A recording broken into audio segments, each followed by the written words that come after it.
Hello, and welcome to Stories Across Borders. Here we discuss stories told across a range of different mediums books, movies, games, you name it. The only rule is that we can only talk about things in terms of the writing. Anything like acting, animation, mechanics, etc., is out unless it relates directly to how the story is being told. I am Daniel Radford, author, red bellied sea slug, and also your host.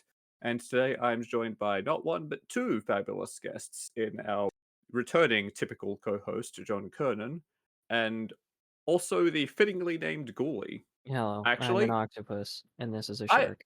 I would say I should clarify. Ghoulie is short for ghoulshark. That's why that's fitting. That's not a complete non sequitur. My notes still make sense. Hello. The notes are infallible. It's fine. Ghoulie here is actually responsible for our topic this episode, as we continue with our cycle on stories about the ocean. I can 100% be blamed. Yeah, you should be blamed. That I blame. that really this show does sort of start at complicated emotional teenage drama and then just spiral exponentially from there. It's very unexpectedly deep. Yeah, Yeah, ha, deep. the emotional trauma and complex web of relationships. A lot of stories get to by their midway point when it's time for things to get really tense. Is where we get to 5 minutes into this, and it keeps going from there by a lot. The show, of course, that we are talking about is A Lull in the Sea, or in the original Japanese, which I'm about to butcher, Nagi no Asakara. It's an original animated series by PA Works, although it has since been given a manga adaptation. Haven't read it, don't know if it's as good as the series, but the series is quite good. It's also really, really hard to summarize because it's kind of about a lot of different things all at once, and all of those things are more or less centered around the sea. So I'm going to try and give the briefest summary here, and then you guys feel free to weigh in on anything I miss. You've got this, man. We'll see.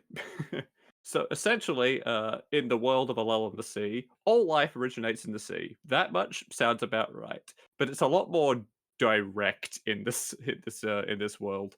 In this series, humans actually started life out in the depths of the sea as well, and eventually, some of them moved to the surface, and you have these two distinct groups form: the people of the surface of the land, who are basically us, and the people of the sea who live in the sea. They look and sound like ordinary people. They don't have gills or whatever. They've got this like weird magic coding that makes it work. Don't worry about it. We enter the main story many, many generations after all that madness started.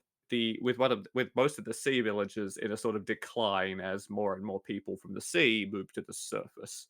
Primarily because people from the surface can't live in the sea, but people from the sea can live in the surface. So when they get into relationships and their families, typically that means the person in the sea has to move to the surface, especially because their children generally can't survive in the sea.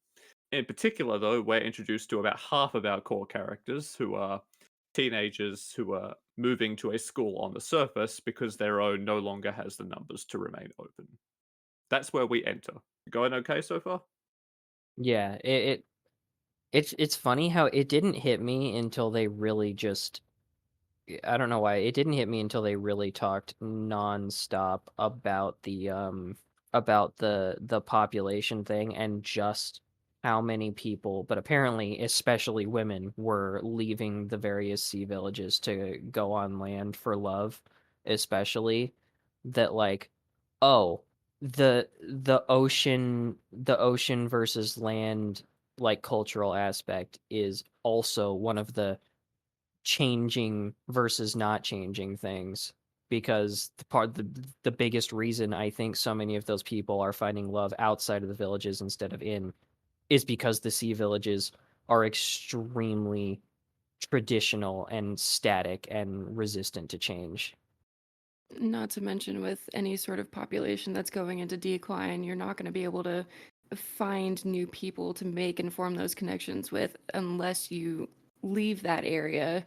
And, unfortunately, as we find out later, there's not that many other sea villages, at least not close enough for them to have any sort of communication between them. So all these people are like well, I'm not going to fall in love here. I might as well go work on the land, meet new people on the surface. And that's kind of where we come to a head with a lot of it is just everything right now is riding on the people of the sea holding on to their values and their traditions because they just want to, it's special to them. They want to hold on to it and they want to pass it down for generations, but they can't do that if they're constantly having people leaving and starting families on the surface. And The Little Mermaid is a thing. Up where they walk, up where they run, up where they play all day in the sun. Yeah, something like that. I mean, it's basically like the death of the small town, but taken to an extreme. But yeah, the story, the way I look at it, can sort of be divided into three plot lines, which are then spread over two sort of distinct halves of the show.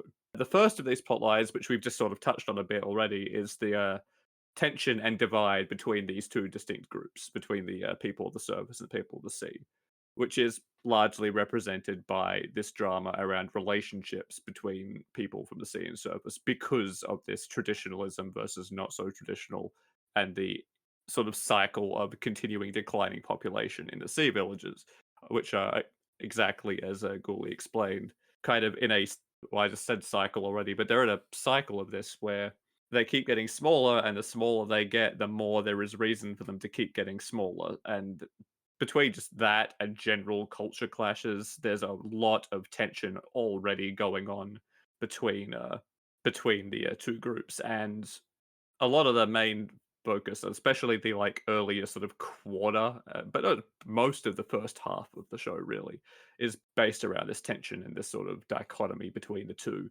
which we're mostly introduced to not actually through one of our main characters. Interestingly enough, it's our sort of main protagonist's older sister ends up in a relationship with someone from the surface and leaving the sea for the surface because of that. And a lot of the, even though they're not like the main characters, a lot of the drama and a lot of the stuff that's based around in this conflict, it does center around that relationship and how it sort of that conflict spirals out from there, which is kind of cool. We're definitely hit very, very hard in that first third of the show of like these four main kids that are mostly our main characters are being forced to go to school on land.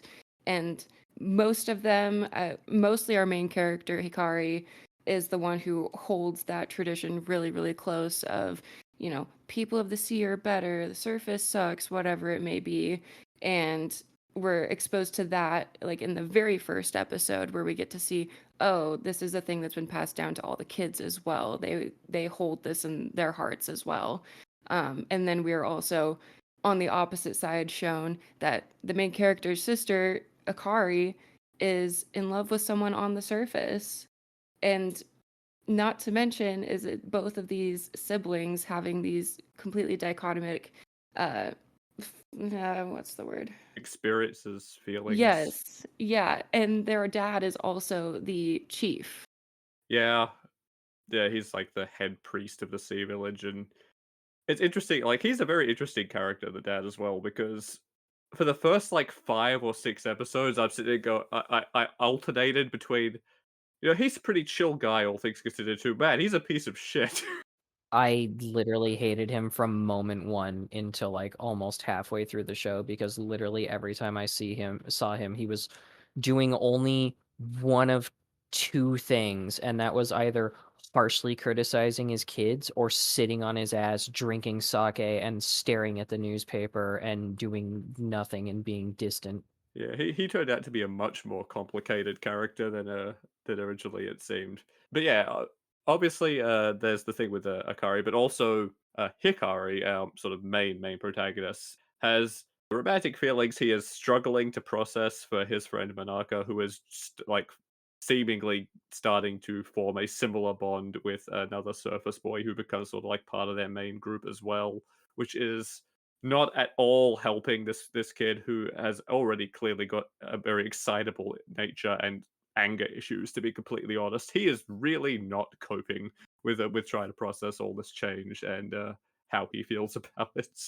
Yeah, it's a big adjustment for the little guy, and his His feelings only get more complicated when it takes such a short amount of time for him to be forced to face the fact that this guy he's so jealous of and insecure about is very chill and that they could also easily be friends and he doesn't want to feel that way.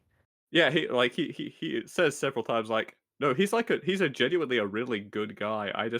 I can't, and I don't understand why I can't, and that just makes me more angry. Honestly, I love this show so much, and it's one of the reasons I really wanted to share it with you guys. Also, because you guys are talking about the ocean this season. What do you guys call these? The themes? This is a cycle. Yeah, Yes. during this cycle is every time I watch this, I'm obviously getting older. I watch it about once a year just because it's one of those I really enjoy putting on and catching like a couple minutes in between while I'm doing other things. But it feels like every year I get further and further away from the age I was when I first watched it, which was very, very close to the main characters' ages when this show came out. And every single year it gets a little bit more cringe and a little bit more, oh my God, I actually used to feel this way and I can connect with all of them. And oh my God, how embarrassing. I mean, you're so right though. Like, it can be painful and cringe-inducing to watch, and if you're not into that sort of genre or in that age group already yourself, I think it can be kind of hard, especially those early episodes, to get past that if it's not really your thing. But the reality of it is, it's making you cringe not because it's bad, but because those characters are written really, really well. Yeah, it helps that it's empathetic cringe, not, "Oh my god, what is this?" cringe.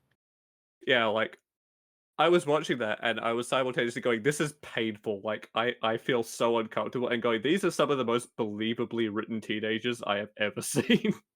No, absolutely. That's exactly what it is you get to see a little bit of yourself in almost every single character, even though they are so incredibly different.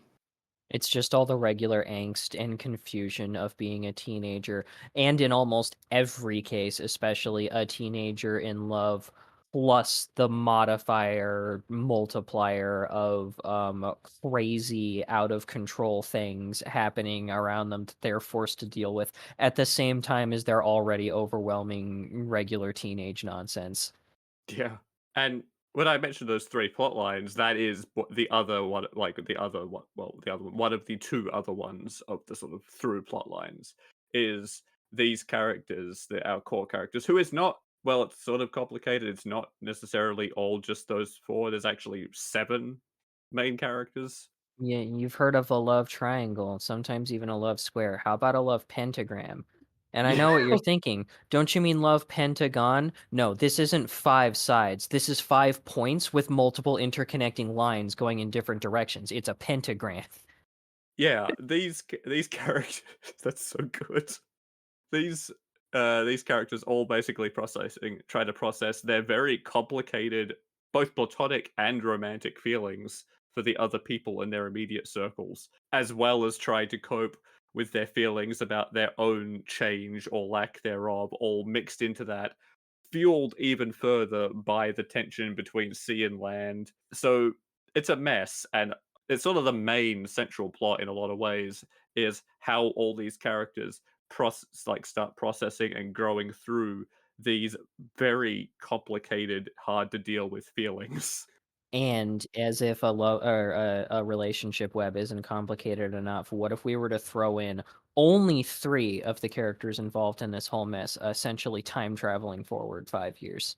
Yeah, because that is a thing that happens, which we're gonna touch on in a minute. But the basic gist is partway into this show, we're hit with a time skip because 3 of our 4 original core characters go into a stasis for plot reasons, and then pop back up into being awake 5 years later, where their 2 other friends from school and their age group are now in university, basically. One studying oceanography, and one is studying to be a nurse. And the 2 tag along kid characters, who are also extremely well written from the very beginning, are now their age. They're my favorite. Those two and then Samugu. Those are my three favorite characters in the entire show. Muna and Sayu are great, and Sumugu is our autistic king we stan. Yeah. My original reaction to him was, "This is such a boring, flat character," and then, like, 3 episodes later, I went, "Oh shit, he's me." Yeah, Yeah. it's like I I try not to point out when it feels like a character is coded for something too often, especially since I have no idea where I place on the whole spectrum myself. But like he's just so aggressively a young autistic man. Yeah, like, I watched I it clicked to me, I'm like, "Oh, he's seems detached and aloof, and is everyone's sea slug." Don't worry, you'll get that reference when you watch the show. And solves all of the teenage, like, X problems with what seem with hard, cold logic that sometimes actually makes things more complicated for him because he's bad at social. Oh, yep, nope, he I that was me. That was my role in my friend group at that age. Yeah, I'm no, like, that's exactly. yeah. The guy just sitting over here constantly looking at all the other teenagers and being like, "Why don't you just say what you mean?" "Aw, Yeah. man, I get it. Yeah, that must be hard, but what if you just said it or did it, though?" Even though at the same time he is also, like, dealing with his own complicated situation with, living away from his parents with his grandfather as they have disagreements, and the fact that he is an outsider in a lot of ways to this social web, but also very much a part of it, and also dealing with his own, like, growing romantic situation that continues on into his university as it gets and that situation gets messier and messier and messier for him as well, and he's like, "Ah, shit. I'm in there now, and I don't know what to do about this." And honestly, he's not even the one who has the most complicated situation. Oh, not by far. I would say Sumugu is generally the least complicated as far as relationships go in there, honestly. Yeah, we got him, but then we've obviously got Hikari, who's got the whole thing. He's got to get through all of his anger issues and his problems with his feelings for Manaka, as well as his complicated situation with his family, and the fact that he experiences this very sudden, very rapid shift in beliefs and values because of his experiences on the surface with Sumugu and all that. Where he's like, "No, the surface people are kind of fine actually, and it's us that's the I problem." really appreciate how quickly he goes from, "I don't wanna leave home, this sucks, this is terrible, why is everything changing?"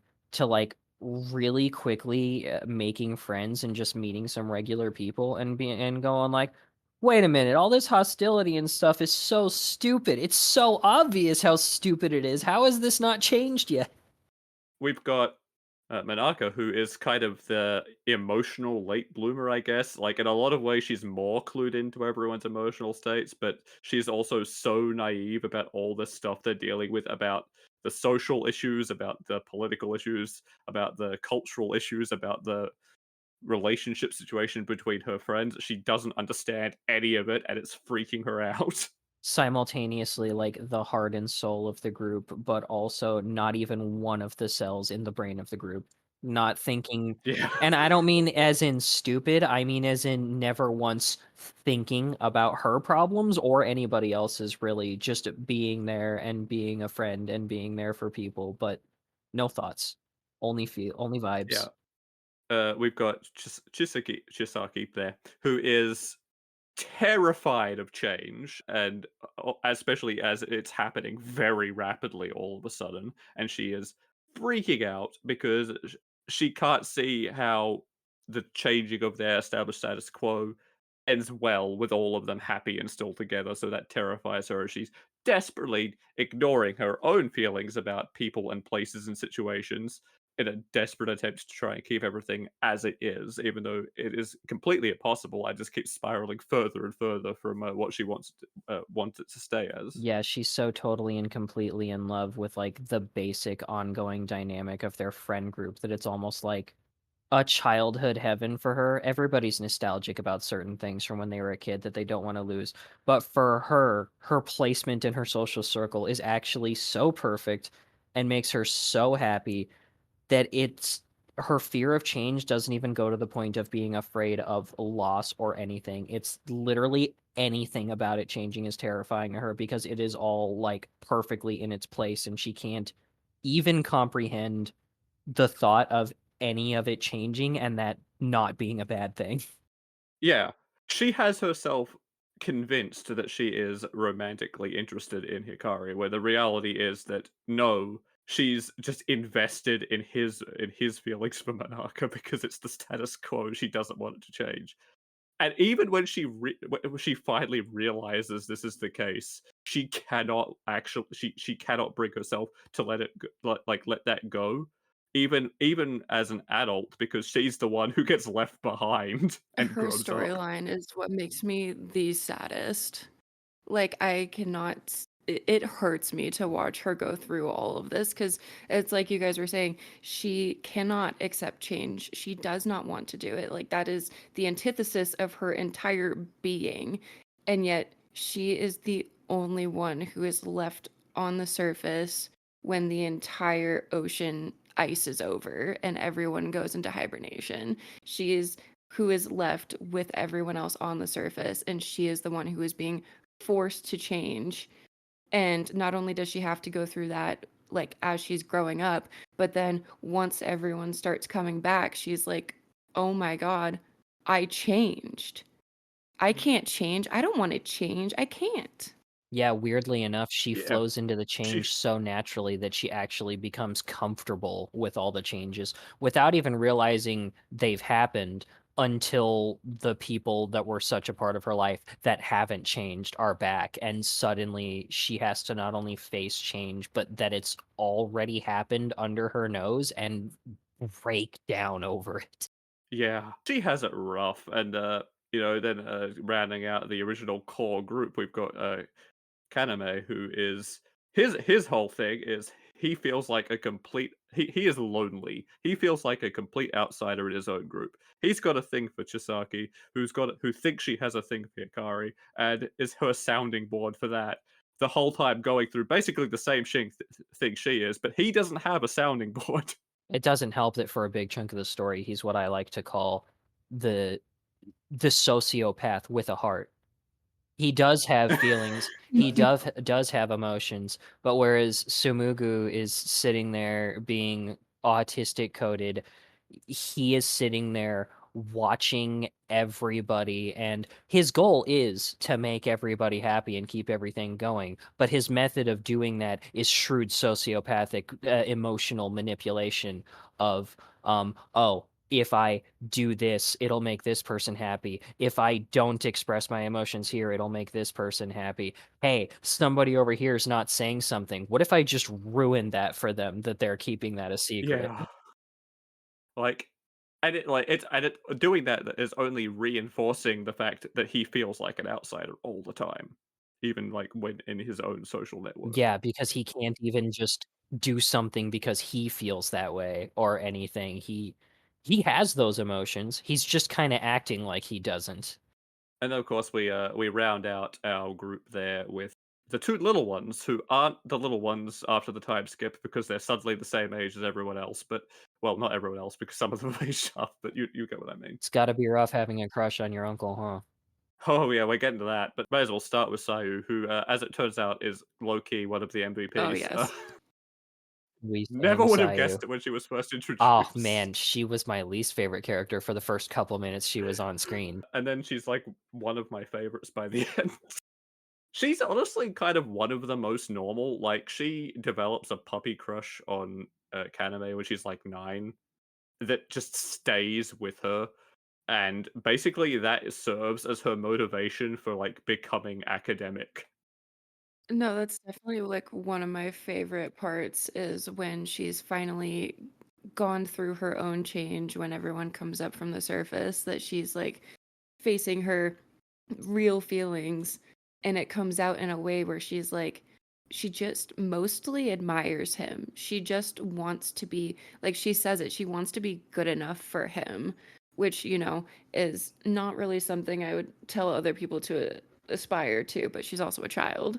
But her like looking up to him and such is one adorable, and two, I thought it was such a nice way to fully round out her character because it's like you guys said, she was like the most annoying character when she first came on screen. She was just loud, obnoxious, and then we time skip and she's calmed down a lot. Suddenly she's like the smartest person in her class, and it all comes down to she started looking up to Kaname and decided that she wanted to be good enough to stand next to him.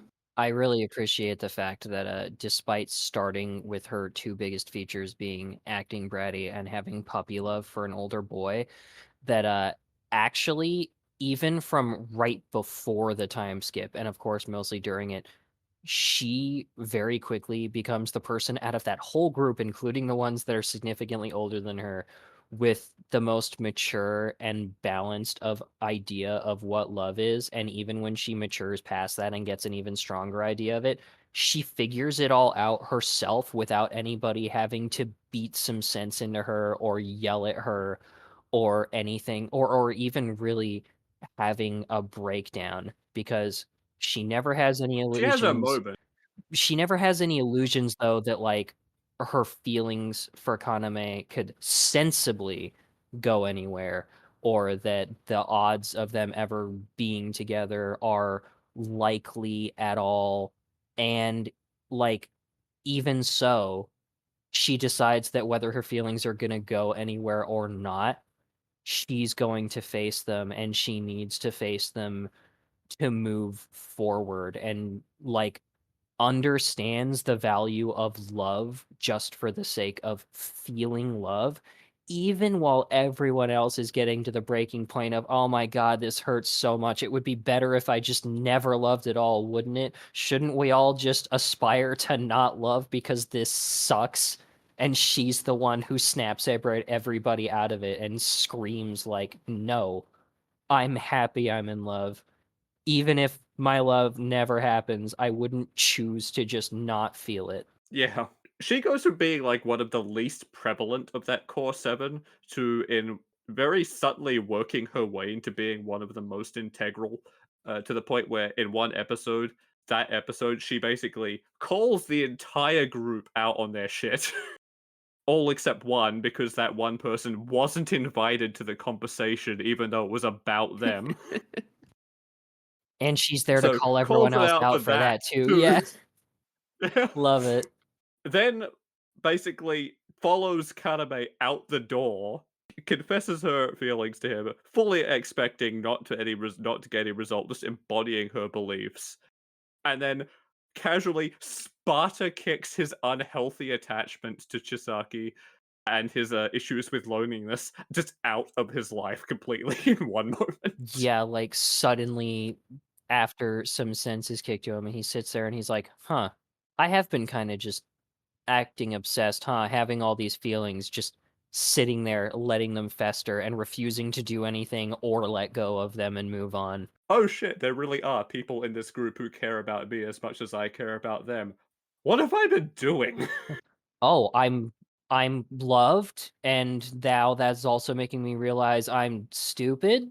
It's absolutely one of my favorite scenes in the entire show is her confessing to him, because it is that moment at the very end where he is like, I have been doing nothing but looking at Chisaki, and you know what? I'm going to start looking up now.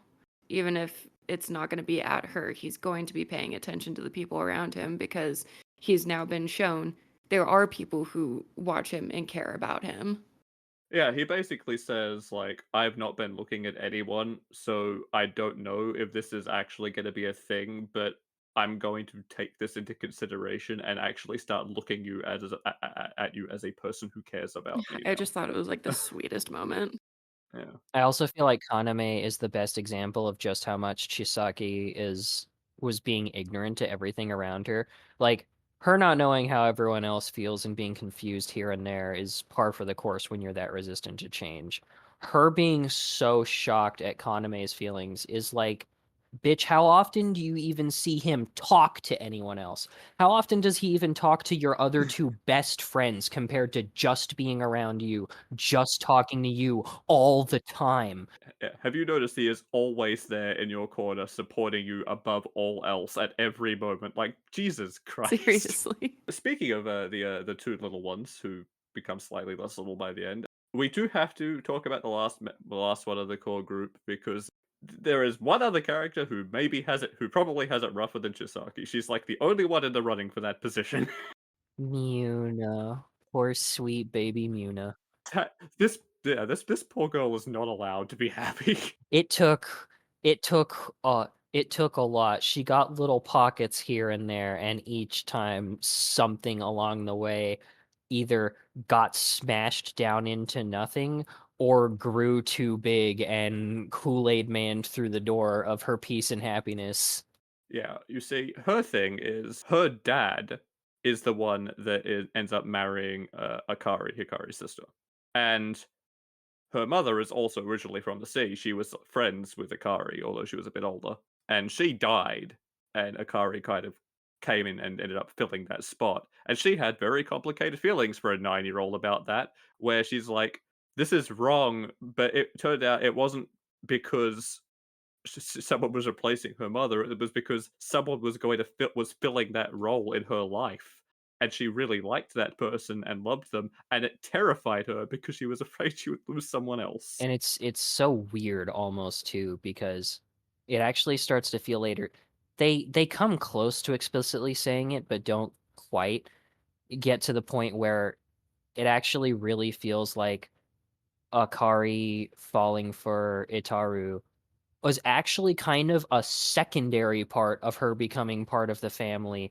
She Yeah, actually, more than anything else, was so devoted to her best friend and missed her so much and also felt so bad that she wanted to fill the hole in that family. She already loved her best friend's daughter like her own daughter and wanted her to have a mother and wanted to be in her life and be there for that. And secondarily, also liked Itaru and wanted him to be happy, but it almost feels like at first she was there just for Muna and then fell in love with him while they were spending all that time together and yeah, getting ready to co-parent. yeah. So yeah. So you get left with this poor kid who was like, I can't think of the exact words, but I've been calling it like separation anxiety. She's like terrified of losing the people who are close to her that she cares about. This. Yeah, it's that God, it's like it's both I wanna call it separation anxiety and closeness anxiety at the same time because she's so afraid or she's so hurt by the loss and so afraid of losing someone else that she's afraid of gaining anybody else because then that's one more thing to lose. Well, I believe she said it when she had that really long emotional talk with Hikaru with Hikari. Oh my God, Hiki. But when she was having that really long emotional talk with him, is she said basically in so many words that she feels like it might be her fault, and if she gets close to somebody, it's going to be her fault if something happens to them. And that's part of the reason why they spend a lot of that early time where she's trying to push Akari out of the situation, is because she cares about her so much and she loves having her around so much, but almost feels like if she gets too close she's going to kill her, and that's so sad. Yeah, yeah. And then, Hikari helps her process that, gets her through that, helps her start moving past that, along with his sister, becomes an integral, centralized part of her life. She starts developing her own puppy crush on him in a similar way as Sayu does to Kaname. And then, like Kaname, Hikari goes on ice for 5 years, and she clings to that idea because she has all this trauma still there. It's not gone. It's just that she's coping with it better. Then he pops up, and suddenly she's like, "Shit, we're the same age now. Ah, this could actually be a thing, except it can't, surely, because technically he is my uncle." Uh, and has to process all of that shit. Yeah, it sure does become a lot harder to fight your emotions when not the only, but definitely like the biggest barrier to those feelings being legitimized is like literally impossibly erases itself. And the feelings are that much more in your face now. Yeah.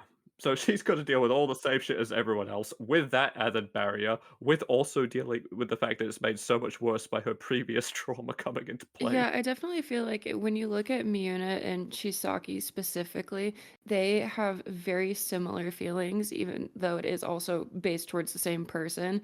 Chisaki's holding on to her affection over those 5 years that they're gone because she doesn't want anything to change. She wants to continue holding that torch for him, just for the sake of not changing.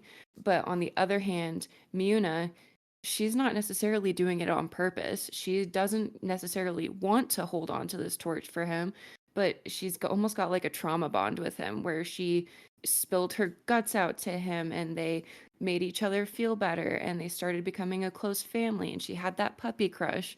And I think it really just became an absolute trauma bond with her and Hikari, even though eventually we do figure out like she does actually look up to him and like him and all this other stuff. I really think like the start of it is just an absolute bond made of trauma. Yeah, definitely trauma bonding coming into play. And the wildest thing is, like, she really does get it rough because at the end of the story, even before we factor in that she's the only one who is left out, effectively, she's the only one who doesn't end up with someone in a healthy relationship at the end because she's the only one that doesn't have someone there waiting for her when all their crap gets resolved. She also nearly gets put on ice for 5 years or more herself as part of the big climax, because, there's also the third plot line, which is, oh, right, the sea gods also the lingering remnants of the sea god also have problems with attachment and change, and that is affecting the actual, like, climate of the world as part of the sea land problem, and that is actually gonna cause a cataclysm in an unknown amount of time, 50 to 100 years, unless he is tricked into believing he is no longer lonely and depressed. Yeah, So the that's sea the god's thing. trauma bond is so strong, but simultaneously not actually connected to anyone who exists anymore, to the point where his lingering emotions could just have the sea create whirlpools to kidnap a girl to be his new wife and sit at the bottom of the ocean forever in stasis. Which is wild that that is the overarching plot line, and like, that took about 5 minutes to sum up compared to the absolute mess that is the main character's social network. Also, apparently, the sea god is only attracted to girls and women who are already in love because all three of the women he tried to take were already either in love or in a committed relationship. Yeah, he's got some problems. I mean, his original one was too, let's not forget, like, Yeah. that's his trauma, was being like, "Oh, man, this sacrifice, sure nice, I've been so happy living with this woman, and I'm also very aware of the fact that she is in love with someone else," and which it's Except she wasn't, as it turns well, out. I mean, she was, but she also developed genuine feelings for him during their time together, which has gotta be as weird a thing for her as it was for him, because I'm sure the feelings for the man on the earth, on land didn't just go away for her, but at the same time, she developed these real genuine feelings only for him being aware of her original feelings to Yeah. basically have permanent hardcore level 11 out of 10 imposter syndrome about being her husband. Feel like, no, of course, how could she ever forget it? She could never love me. Our love was never real to begin with. I'm a monster, but I'm a monster who can't say no to what's happening and what my needs are. Wow, this sure is awful. It would be better if she just couldn't love anybody so that she couldn't be hurt. Spoiler alert, she Yeah. said, "Nah, I love who and what I wanna love. What you gonna do about it?" And her feelings poured right back into that ocean. Yeah, we could probably keep discussing just the plot itself for a while because it's very, very complex and like multifaceted and things like that. But I do want to get into some of like the nitty gritty of the like metaphorical writing and stuff. And I know that we're going to be looks like we're going to be shooting toward the longer side for this episode. So if it's okay with you guys, I want to maybe move on to that. Yep, sounds good to me. It's the biggest reason I think this ended up being such a good choice for the topic of, the ocean. Oh yeah, it sounds great. So the sea is used metaphorically in this show to represent a lot. The sea is always used as some sort of allegory for something. It's very stark contrast to the swarm from last week, which also personifies the ocean, but does so in a much more like hard scientific way, which is interesting. So I've narrowed it down to sort of like roughly, not again, three ways that the ocean is used symbolically. In the first half of the show, right? I think I actually messaged John about this. I was like, because the people of the sea situation and there's like tense relationship with the people of the surface felt very allegorical to our real life relationship with the ocean. In a way that's not dissimilar to the swarm, actually. But my first thought was actually specifically overfishing is where my mind went, because the people of the sea, like their villages being diminished more and more as more of them permanently go to the surface, and the surface kind of take the ocean for granted and keep taking from the ocean as well. And also the fishermen literally fishing progressively closer to the Yeah, actual village's boundaries. yeah, and just the very unhealthy relationship between the two. I was like, wow, this sounds like overfishing or just our general taking from the ocean, right? And I'm like, wow, that's already. I thought that was going to be the main one going into those first like the first quarter third of the show. Turns out that's like maybe bottom of the list, but it's still a very strong metaphor, I Yeah, thought. it's definitely plot-wise the tip of the iceberg with all of the problems that they have, but it's definitely something that is touched on purpose. Yeah, I feel like the only real reason I mean, obviously it falls to the wayside because the emotional core of the story is actually all the little social relationships and boundaries and emotional baggage going on with all these characters. But also, I feel like literally it was a good choice because the metaphor is there and it's strong, but with the way the plot was literally going to go with the actual events, there was only so much time we could spend on the overfishing and like relationship between land and sea allegory metaphor part of it because the actual events that happen basically force that conflict to stop because how are they going to doubt their relationship and how important they are to each other when it gets to the point where that relationship is very clearly, obviously, and objectively putting all of their lives and the environment in danger right in front of them, and there is nothing to ignore or debate anymore. Yeah. The next one on the like next step up on that ladder, I think, is that interconnectivity plays a large part in how the sea serves as a metaphor for human relationships. This idea that everyone is connected by this complex and volatile web of social links that can change very dramatically and with very little warning. Through the story, several characters actually spell it out, like this metaphor out pretty directly. That emotions and relationships, and sometimes people, are like the sea. It's typically fairly calm and serene on the surface. There's a little bit of churning of waves, but nothing super dramatic. But just beneath the surface, there is a very complex set of currents and ecosystems that are constantly shifting and interacting with each other and changing and stagnating on occasion, but mostly changing. And it can go from calm to violent and destructive at any moment. It can be life giving, and also the ocean can the ocean giveth, the ocean taketh away. So I think that's a very powerful metaphor that is very well used, even if characters do occasionally spell it out directly. My favorite example of something like that being spelled out directly was when Sumugu told Chiaki she reminded him of the sea because she's exactly Precisely. like exactly what you just said. That she's just Yeah, like on the surface keeping everything the same, calm, placid, and nothing is changing. And but beneath the surface, everything is changing. And I do think the sea in general is a good metaphor for that, not just because everything's different beneath the surface, but also it's never still. You can try to pretend it is, and it can be calm, but even when it's calm, it is always moving. Nothing is static or staying exactly the same from one moment to another.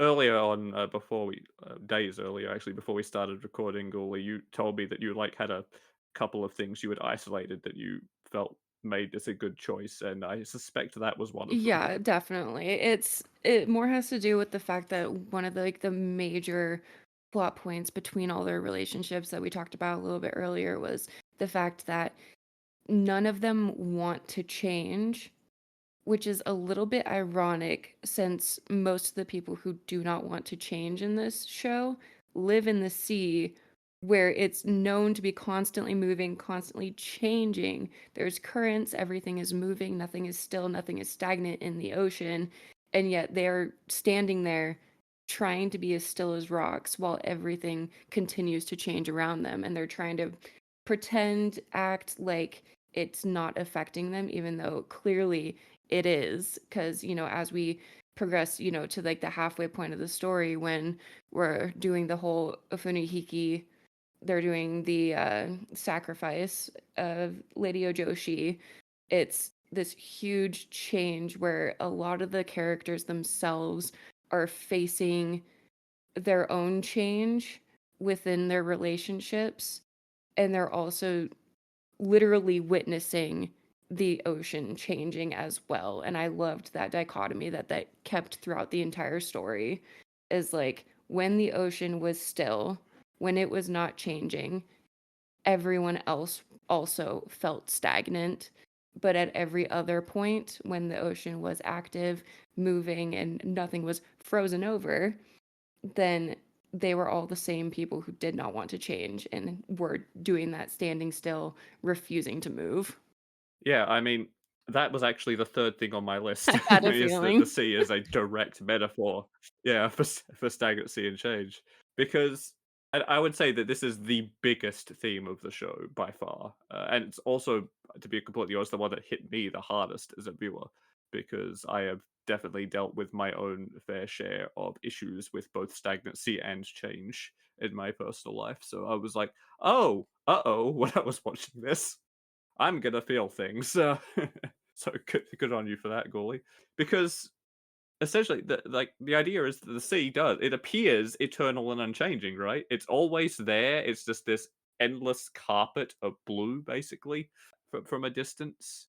It appears to be just one eternal, unchanging mass, but as you said very well, it is constantly in motion. The reality is that it is always shifting with the tides and the climate. It is constantly growing and shrinking and changing, and every character in the show is touched by that in some way, both by the ocean being like this, but also by that metaphorical experience, clinging to a person, a feeling, or an ideal with this death grip, feeling that things are changing and shifting and desperately trying to resist that, like, as you very eloquently put, like a stone against the weight of the ocean. Yeah, everybody's trying to anchor themselves.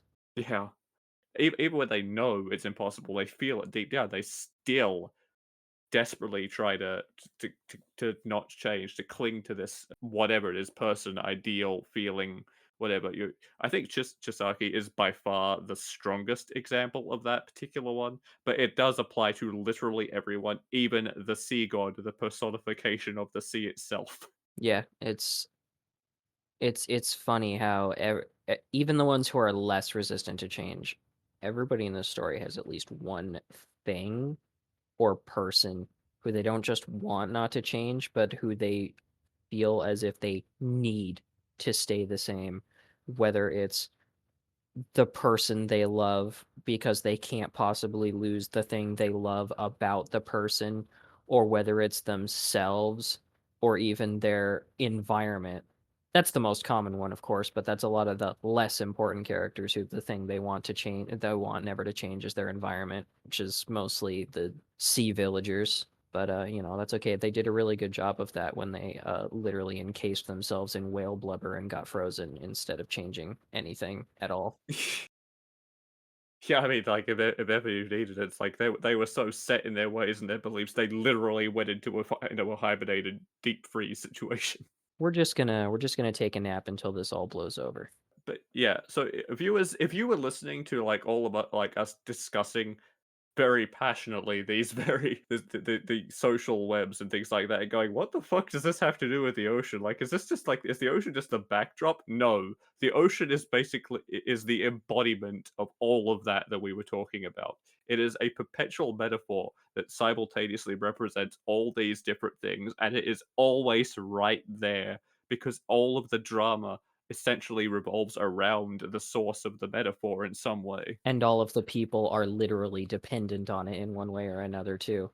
Yeah, it is fantastic, like, symbolic writing, metaphorical writing. It is a masterclass in that sort of thing if you wanna, like, learn from it. Even if like, for that purpose alone, I would recommend watching this show, even if none of the narrative sounds remotely interesting to you, because it is extremely well written in that regard, I think and in the characters too, to be I honest. think it's also very metaphorically strong, despite how little the story has to literally say about the ocean, aside from stuff specific to its own setting, is very strong for humanity's relationship with the ocean. Because, as far as we know scientifically right now, in a way, it is where we came from. It is where most, if not all, life came from.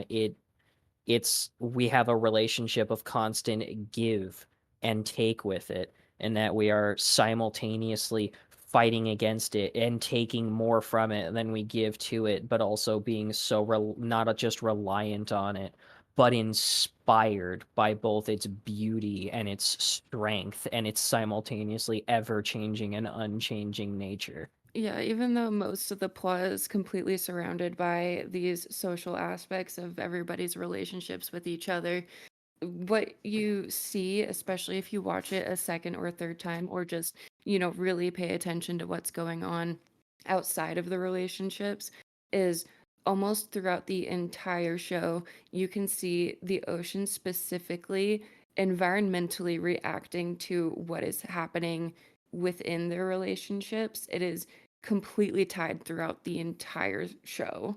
I'm not gonna lie. I think I even messaged John about this early into the show. Like those very early episodes where you basically just get hard dropped into the sort of social conflicts in that sort of main core group. I was messaging and being like, "This is really well written. These are incredibly believable characters. I have no idea how we're going to tie this into the like, despite the setting, I have no idea how we're gonna tie this into the ocean, cycle." And then a couple episodes later, I'm like, "Never mind." I I'm not gonna lie, I started it with a goal of, well, if nothing else, at the very least, there will be plenty to talk about with the actual story, and it's about the ocean in at least a couple ways, so it's relevant no matter what, but there ended up being plenty of, like, thematic connection and metaphor and allegory to go with it, even without it being anywhere near as literal or grounded as the swarm was. Yeah, it was a very even though some of the themes that it touches upon in the first part are very similar, it ends up being a very interesting contrast for the swarm, as well as just being just a masterclass in metaphorical symbolic writing and a great use of the ocean for that for both the world building and for those purposes. So I retract all earlier concerns. You nailed this one, Gourley. It was a fantastic choice for the cycle. I'm so glad. I really enjoyed this a lot, not just because the themes spoke to me at a very personal level, but because it was very well written, both the metaphor stuff and the characters. Excellent work. This isn't really a criticism, but one of the only things early on which I definitely think was off, which in the end, it doesn't matter. It fit with the story. It went with the flow. But like there being so many kids that wanted to be snotty or weird or judgmental or low key racist of them when they first came up to the school felt so weird to me right away because all I could think is how are these kids not freaking out and getting excited over the fact that they now get to go to school with kids who can just breathe and talk underwater and swim perfectly and magically dry off their clothes as soon as they get out of the water. Like, I know it's a different setting and there's an inherently different dynamic because they have this cultural divide, But, like, I don't know, no matter what environment I grew up in, I couldn't imagine being anything other than just fucking jealous of these kids if they showed up while I was in school. I mean, I can answer that for you a little bit. It's like you said, it's part of the setting. It's baked into it. It's fantastical and amazing for us, but it's quite a mundane thing for them. You know, in the nearby city, there are basically saltwater up stations, so you don't die. You know, it's a very normal, mundane part of their lives compared to what we experience as the I audience. know, I would just almost have, like, a racial inferiority complex. Something that humans are way too similar for that to exist in real life unless you're actually racist, but if there was literally a group of people who could just breathe underwater like that and I couldn't, I would be so madly jealous. There is I can't remember exactly where it is, but there is a small, like, island nation, in Asia somewhere where they can hold their breath free diving for insanely long. I did Oh, hear I about that. heard. It's just a thing that they are genetically capable of. Jealous. Very jealous, don't let the Umbrella Corporation get to them. But also, like, with that situation, right, it's a generational thing.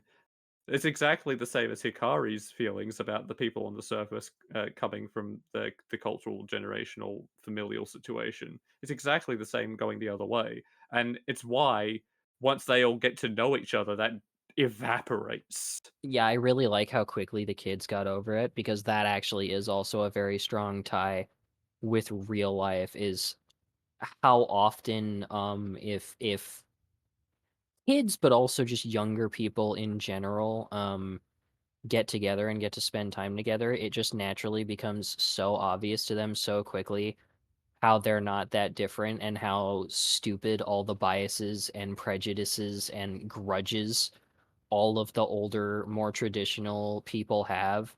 And like, I know it's still a very big problem in the world with many of those grudges and prejudices and traditions not being soundly defeated. If kids were allowed to have a little bit more autonomy and a little bit more influence in the world, and like the older, more traditional people didn't have such a violent, hard grip on the people with less experience and a lot of times less money and power than them, how I think how much quicker these kinds of things would change because it's something a lot of us have gone through. I mean, I was lucky enough not to grow up with my parents not being that prejudiced. I was weirdly insulated from it all, but I still got to the point where later in life when I started seeing actual prejudices in front of me after spending so much time in places where everybody got along and people of all different ethnicities were acting totally normal and fine with each other as a single community, and I started seeing all the actual divides, I was like shell shocked and forced to acknowledge that like, oh, it's been happening the whole time. I just haven't been seeing it or experiencing it. Yeah. On that note, though, where we've gone to the longer side of things. We've managed to talk about most of the key things, and some of us, mostly Ghoul, leave it me a little bit too, have not slept. Indeed. So I think we can leave that there, guys. If you haven't watched this, if this sounds even a little bit interesting to you, screw it. Even if it doesn't, go watch this. It's very, very well written. It's very good, and I'm very pleased that Ghoulie made us watch it. Yes, go watch it. If you haven't watched it, sorry for anything we spoiled, but I promise that It'll still be the good. spoilers can't really hurt the experience very much here. You will be slightly less shocked when the time skip happens, and for the most part, that's about it. Yeah, there's some other stuff, but that we didn't touch on that will come that maybe will surprise you, but it's not gonna matter. Lord Oroko, Uh, stinky old man, hairy fingers, apparently. no, explicitly we are told he doesn't have hairy I fingers. know, I just love that every time she's like, "Ah, pervert, I bet you've got hairy fingers." I was great. Right. Yes.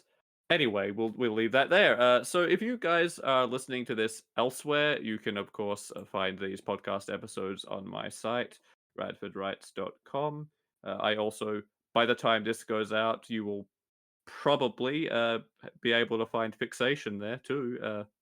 my second podcast, or if that's not out yet for some reason, it definitely should be. But if it's not, surprise, that's coming. I also share blogs and articles, things like that, as well as various stories like the ones for these podcasts. And you can buy my books there, which very much appreciate people doing. As always, you can also find John there streaming on Twitch as Sephir, Sephear, and also posting VODs on YouTube. And Ghoulie, you also do the streaming thing. Yes, I do. I can be found on twitch.tv/ghoulshark. And I just want to say thank you so much for having me, guys. It's been No, it nice. was It's good to been a have you. long time coming. Yeah, I would be happy to have you again at some point. I'd be happy to join. Right. Until then, be nice to sea slugs, everybody. Yes, be nice to the ocean. Don't let your anchors drag you down. I can hear the things ticking, like the gears ticking in Ghoulie. So like, shit, do I have to say something about the ocean? No, you're good. I didn't have a one-liner ready. I'm not ready. All right, we're out of here. Goodbye.